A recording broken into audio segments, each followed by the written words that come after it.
Body, the main things that I was concerned about was that I didn't see the Spirit of Christ Jesus manifest. It was a Pharisaical situation that I saw, and the governing body, we'd meet together and we'd have discussions mainly about what we called disfellowshipping offenses, whether a certain act or course merited disfellowshipping, and we make a ruling on that.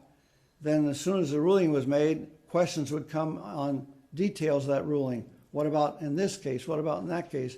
We'd have to make another ruling and another ruling and another ruling. It was just constant legal rulings that were made, and I couldn't see any harmony with the teachings of Christ Jesus in that course of action. And then too, the authoritarian approach that they had.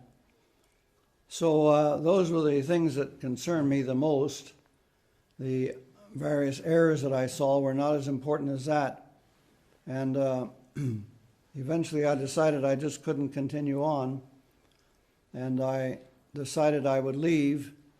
And I talked with my wife and explained my reasons.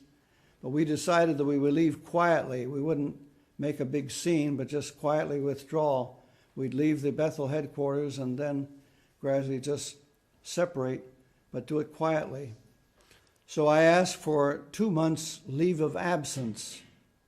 I was 58 years of age, and I knew it would be very difficult to start life with nothing, so I wanted to see if I can find some way where I could have a place to live and a means of earning a living. And a man in Alabama, Peter Gregerson, who had similar questions about the organization, had told me that if ever I did want to leave and needed work, he would see that I could find work. So my wife and I moved to Alabama, and he gave me work to do on his property. He had a large property, and he gave me work mowing the lawn and pulling the weeds and doing things like that. And while I was there, I began receiving phone calls from people I knew in Brooklyn saying that they were now being attacked by the organization.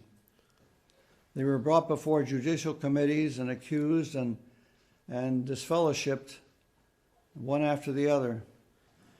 And that was all just preparing things because they were going to do the same thing for me and for men like Edward Dunlap, who was one of the most prominent writers there at the headquarters.